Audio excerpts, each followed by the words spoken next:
नमस्कार मित्रों, आप सब लोगों का हमारे फेसबुक पेज पे बहुत बहुत स्वागत और अभिनंदन।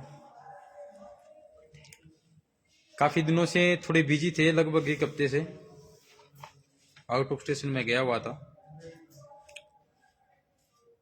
सोचा कि आप लोगों से कुछ विशेष मुद्दों पे रूबरू होते हैं। और जो साथी मुझे सुन रहे हैं, एक बार कमेंट बॉक्स में जाकर के कमेंट जरूर करें कि मेरी आवाज आप तक आ रही है क्या। यानी कि समय 9:30 के तकरीबन हो गया है। हालांकि दिसंबर जनवरी का जो महीना होता है वो 9:30 बजे का जो टाइम है वो इस तरीके का होता है कि अमूमन जो लोग होते हैं वो घरों में सो रहे होते हैं। और विशेष तौर से जो गांवों से जो लोग बिलोंग करते हैं वो जल्दी खाना पीना करके सो जाते हैं। लेकिन समय कुछ ऐसा रहता है कि टाइम का अभाव रहता है, समय दिन में मिल नहीं पाता, थोड़ी वो इसके अंदर। इसलिए अभी थोड़ा समय मिला तो सोचा आप लोगों से मैं कुछ बात करता हूँ। जितने भी साथी मेरे साथ लाइव जुड़े हैं, एक बार शेयर जरूर करें। आपसे एक रिक्वेस्ट करूंगा कि आप एक बार इस वीडियो को ज्यादा से ज्यादा शेयर करें, ताकि जो हम जिस विषय पर बातचीत करें वो हो सकता है काफी लोग अभी नहीं देख पाए, लेकिन कल सुबह तक वो लोग इस वीडियो को जरूर देखें। हेडलाइन में आपने पढ़ा होगा कि 4 करोड़ की लागत से बना वाटर टैंक आज भ्रष्टाचार के भेंट चढ़ गया और वो पूरा का पूरा लीक हो गया। मैं मेरी ग्राम पंचायत पिचकराई की बात कर रहा हूं।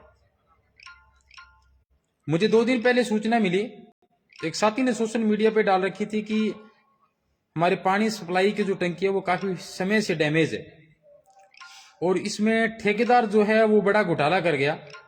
और आज हमारी पीड़ा सुनने के लिए कोई नहीं है, जिसमें वो वाटर स्टोरेज होता है वो नीचे चला जाता है।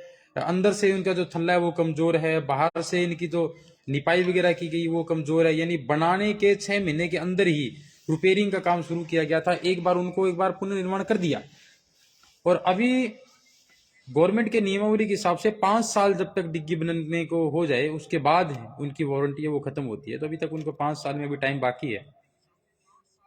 मैंने मुनीम से बात की, ठेकेदार के बारे में पूछा कि वो जयपुर का ठेकेदार आ रहे। 4.5 करोड़ रुपए का जो बजट पास किया आज से पूर्व विधायक अभिषेक जी मटोरिया के कार्यकाल में बजट पास हुआ। और वो बजट अगर वर्तमान सरकार कांग्रेस की सरकार में आकर के बनता है या फिर उनकी देखरेख में अगर कोई काम होता है तो जाहिर सी बात है कि भ्रष्टाचार के भेंट चढ़ना, इसमें ये सोचने वाली बात रह जाती है कि कहीं ना कहीं कुछ न कुछ गड़बड़ी चल रही है। या तो हमारे कुछ एक लोग ऐसे हैं जो कमीशन के चलते उनके मैन्युफैक्चरिंग के अंदर जो मटेरियल लगता है उसमें कोई गड़बड़ी की है, या फिर इतनी जल्दी कैसे फट गई। क्योंकि अगर इतनी लागत, अगर एस्टिमेट अगर इतना मजबूत दिया गया है ठेकेदार को, तो इतना कमजोर आकलन कैसे कर सकते हैं हम। शौकीन खान मेरे साथ जुड़े हैं, शिव शंकर तिवारी मेरे साथ जुड़े हैं, प्रेम कुमार मेरे साथ जुड़े हैं, छोटू मेरे साथ जुड़ा है, रमेश कुमार भी मेरे साथ जुड़े हैं। आप ज्यादा से ज्यादा इस वीडियो को शेयर करें। शेयर करने का उद्देश्य ये रहेगा कि ताकि ये जो खबर है वो आम आदमी तक पहुंचे, लगभग 9 विधानसभा क्षेत्र तक पहुंचे।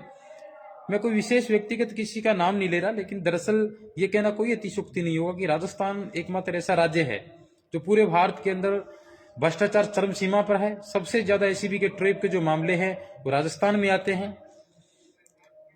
यहाँ रिश्वत के अलावा कोई काम नहीं है, पैसों के अलावा कोई काम नहीं है, पैसों के अलावा कुछ बनता भी नहीं है।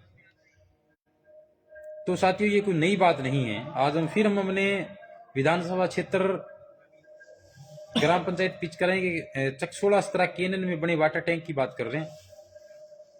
अगर मेरी बात कोई सरकार का नुमाइंदा सुन रहा है, अगर मेरी बात कोई स्थानीय विधायक का नुमाइंदा सुन रहा है, तो मैं उनसे निवेदन करूंगा कि आप उनकी जांच करवाएं, आप अधिकारियों को दिशा निर्देश दें। आप औचक निरीक्षण करने जाते हैं हर एक विभाग का, तो आप बार बार उन का भी औचक निरीक्षण करें कि वास्तव में वाटर टैंक सही बना है। क्या दिक्कत हो गई फिर पूर्व के विधायक ने अगर 4 करोड़ रुपए बजट दे दिया तो। तमाम फॉर्मेलिटी करने के बावजूद ये हाथ लगी कि वो डिग डैमेज है, वहां पानी रुकता नहीं है और आज पानी पीने की किल्लत भी है। प्रेम कुमार बोल रहे ये कहां की बात है। शिव कुमार जी राम राम आपको। ये हमारे ग्राम पंचायत पिचकराई के चकसोला अस्त्रा केनन की बात है। परमवीर सिहाग अंधेरी नगरी चौपट राजा खुली लूट, ये कहीं ना कहीं मैं आज से 5 साल पहले रिपोर्टिंग करता था तो लोग मुझे कहते थे कि तू कांग्रेस का पत्रकार है, तू कम्युनिस्ट पार्टी का पत्रकार है। लेकिन मैं उनको ये कहना चाहता हूं कि मैं किसी व्यक्तिगत रूप से किसी के प्रचार प्रसार में नहीं जुटा था, और मैं किसी व्यक्ति विशेष की पार्टी से मेरी कोई डील नहीं है। उस समय सत्ताधारी विधायक अभिषेक जी मोटोरिया थे, उनसे हमने सवाल किए, और आज वर्तमान सत्ताधिकारी अमित जी चचा ने जो कांग्रेस की विधायक है, तो जाहिर सी बात है अगर हम लोग सच्ची बात को उठाएंगे तो उनकी बौखलाहट सामने जरूर आएगी। दुश्मन भी बनेंगे, वो लोग आलोचना भी करेंगे कि नहीं पत्रकार बदल गया है। मैं नहीं बदला हूं, लेकिन आप लोगों की सोच बदल गई है, क्योंकि उस समय आप लोग सत्ताधारी नहीं थे, तब आपको मेरी रिपोर्टिंग अच्छी लगती थी, अच्छे विचार लगते थे। जब मैं बीजेपी की कटाक्ष करता था, उनके कामों के बारे में कुछ बताता था, उनके अधूरे कामों के बारे में लोगों को बताता था, तो वो लोग मजाक उड़ाते थे और आप लोगों को बड़ी खुशी होती थी। सेम अब तो उल्टा होगा, क्योंकि सत्ताधारी आप है। अगर आप काम नहीं करोगे तो हम बिल्कुल आपके अगेंस्ट भी जो बातें बोल रही हैं वो बोलने के लिए तैयार है। देवीलाल पारिक मेरे साथ जुड़े। गुड मॉर्निंग भाई, आपका बहुत बहुत धन्यवाद, शुक्रिया जुड़ने के लिए। महबूब अली, आज सत्ता में बैठे लोगों का काम है ये। देखिए महबूब जी, ये कहना कोई गलत नहीं होगा, भ्रष्टाचार सह के बिना नहीं हो सकता। किसी की औकात नहीं है, किसी ठेकेदार की, बाहर के ठेकेदार की औकात नहीं है कि नौर विधानसभा क्षेत्र में नौर का बजट जनता पर सही ढंग से न लगा पाए। ये सिर्फ उन लोगों की दल्लागिरी है, उन लोगों की चमचागिरी है जो उनके साथ में बैठ के पार्टी करते हैं, उसके बाद कमीशन की बात करते हैं। मैं बेबाक इसलिए बोल रहा हूं क्योंकि मेरा कोई दारू का ठेका नहीं चल रहा, मेरा कोई 2 नंबर पे कॉन्ट्रैक्ट की कंपनियां नहीं चल रही, मेरे साथ कोई किसी नेता की कमिटमेंट नहीं है। इसलिए मैं बेबाक अंदाजे से कह सकता हूं कि बिल्कुल इन लोगों की साठगांठ है। साठगांठ के बिना कोई अधिकारी की औकात नहीं होती 2 रुपए भी लेने की। नौहर के अंदर अब जल्दी हम लोग शुरुआत करेंगे। आगामी विधानसभा चुनाव के दौरे से पहले लोगों से रूबरू होंगे, लोगों से बातचीत करेंगे कि दरअसल यहाँ के मायने क्या है, समस्या क्या रही है, कितने स्थानीय विधायक द्वारा प्रयास किए गए जिसमें उनको सफलता मिली है, कितने अच्छे काम किए गए, उनके अच्छे कामों की तारीफ भी की जाएगी। हमको अभिषेक जी मोटोरिया के व्यक्ति के दुश्मन नहीं है, बीजेपी पार्टी के कट्टर विरोधी नहीं है, लेकिन ये भी कहना चाहते हैं कि कांग्रेस के कट्टर समर्थक भी नहीं है। अगर सत्ता में रहते हुए कुछ काम गलत होगा तो हम बिल्कुल उनका विरोध करेंगे, चाहे विधायक जी हमारे बारे में कुछ भी सोचें, कुछ भी कहें, जो करना वो करें। किसी भी तरीके का कोई डर नहीं है, नहीं हम लोग भय रखते, नहीं रखेंगे। पीछे अगर नाबालिग बच्ची की अगर बात आई तो बिल्कुल हमने डट करके उनकी परिवार की मदद की, सच्चाई लोगों तक पहुंचाने का काम किया। तो मीडिया के लोकतंत्र का चौथा स्तंभ है। हम लोग कहीं नहीं झुकने वाले, नहीं डरने वाले, लेकिन जो भ्रष्टाचार हुआ है और सबको जो मलाई चाटने को मिली है उसका हम पर्दाफाश जरूर करने वाले हैं। बाबा साहब अम्बेडकर ने लोकतंत्र को मजबूत करने के लिए सबसे जो मजबूत हथियार हम लोगों को दिया वो वोट बैंक का दिया है। और कुछ एक नेता तो मानते हैं कि शेड्यूल कास्ट के जो लोग हैं, खासतौर से जिस कास्ट से मैं बिलोंग करता हूं, उनका एक उद्देश्य है कि ये लोग हमेशा के लिए वोट बैंक की राजनीति में एक पक्ष की ओर चलते हैं, कांग्रेस पक्ष की ओर चलते हैं, फिर कांग्रेस के कैंडिडेट की तरफ चलते हैं। ऐसा कुछ नहीं है। ये आजकल की पीढ़ियां बड़ी समझदार हो गई है। जो सत्ताधारी लोग हैं वो अगर सोच रहे हैं तो मेरी बात जरूर ध्यान से सुने कि समझदार लोग हो गए हैं, डिजिटल प्लेटफॉर्म आ गया है, दुनिया समझदार हो गई। आजकल टाइम में कौन क्या कर रहा है सब लोगों को पता है। राजेंद्र प्रसाद मांगेलाल जी भाई गजब, बहुत बहुत धन्यवाद आपका जुड़ने के लिए। सही बात है भाई, वर्तमान में लूट मचाने की ओर चल रही है, बीजेपी वालों को ही पीछे छोड़ दिया। बिल्कुल आपकी सही बात है। हरदत्त गोदारा नौर 5 साल बैक गई। देखिए हरदत्त जी, ये मैं कहना या नहीं चाहता आपको ये 5 साल बैक गया या 10 साल बैक गया, मैं कोई व्यक्ति विशेष का और पार्टी विशेष का प्रचार करने आपके सामने लाइव बात नहीं कर रहा हूं। देखिए बीजेपी की सरकार में कमियां रही जिसके चलते कांग्रेस की सरकार बनी। नौर का विधायक 10 साल से रहा, आज नौबत ये आ गई कि तू दूसरा विधायक क्यों बना, क्योंकि उनकी कार्यकाल में कमियां थी। ये चीज तो आपको स्वीकार करनी पड़ेगी। लेकिन वर्तमान विधायक के कार्यकाल में जो कमियां रहेगी वो भी जनता इस बात को ध्यान में रखे कि पीने का पानी कहां है, सिंचाई का पानी कहां है। सिंचाई थाना नौर के विधायक ने खोल दिया। कितने ऐसे मुलजिम है जो अभी जेल काट के आए हैं पानी चोरी के मामले को लेकर के, क्योंकि पानी तो भादरा से आगे कुछ आता ही नहीं।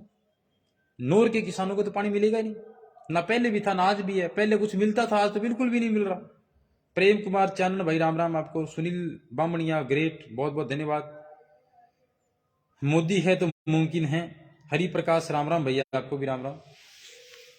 तो देखो हम तो कटु जो सत्य है वो बिल्कुल कहेंगे। हो सकता है किसी के अखबारों में बड़े विज्ञापन छपते होंगे, उनकी रसीदें वो लोग साथ में लगाते होंगे। हो सकता है उन लोगों को भय होगा कि होली दीपावली आगे जो नया वर्ष का जो त्योहार आ रहा है उसको विज्ञापन नहीं मिलेगा। तो हमें तो उम्मीद नहीं है इन लोगों से। हम ना विज्ञापन लेते, ना विज्ञापन लेने इनके द्वार पे जाते, और ना ही हम इनकी कोशिश करते कि आप हमें विज्ञापन दीजिए, हम आपकी ऐड करेंगे। हमें चाटुकारिता पसंद नहीं है पहले दिन से ही, और नहीं हम करेंगे, नहीं हम सहन करेंगे।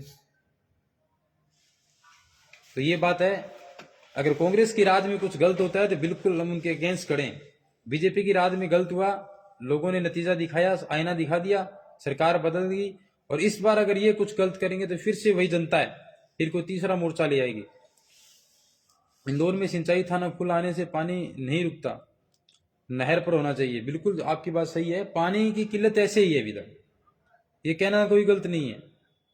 और जल्दी हम लोग आम जनता के सामने बातचीत करेंगे, गांव की समस्याओं के बारे में अवगत करवाएंगे लोगों को भी, प्रमुख समस्याएं क्या क्या है, क्या क्या नहीं है।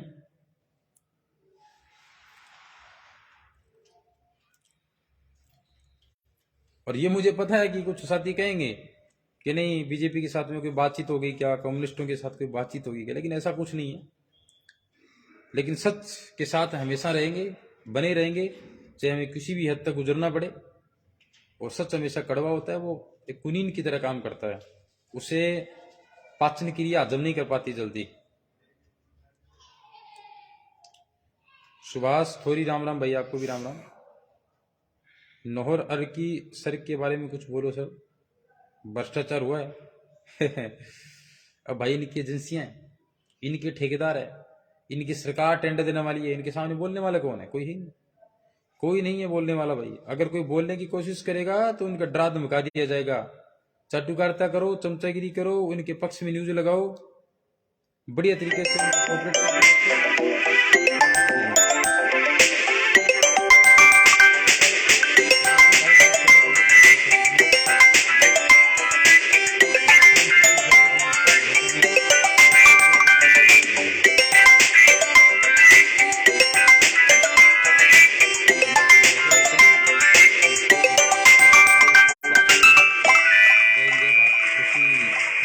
जाएंगे जहां सब खराब हुआ है, फिर से मुलाकात करेंगे। धन्यवाद, शुक्रिया, शुभ रात्रि।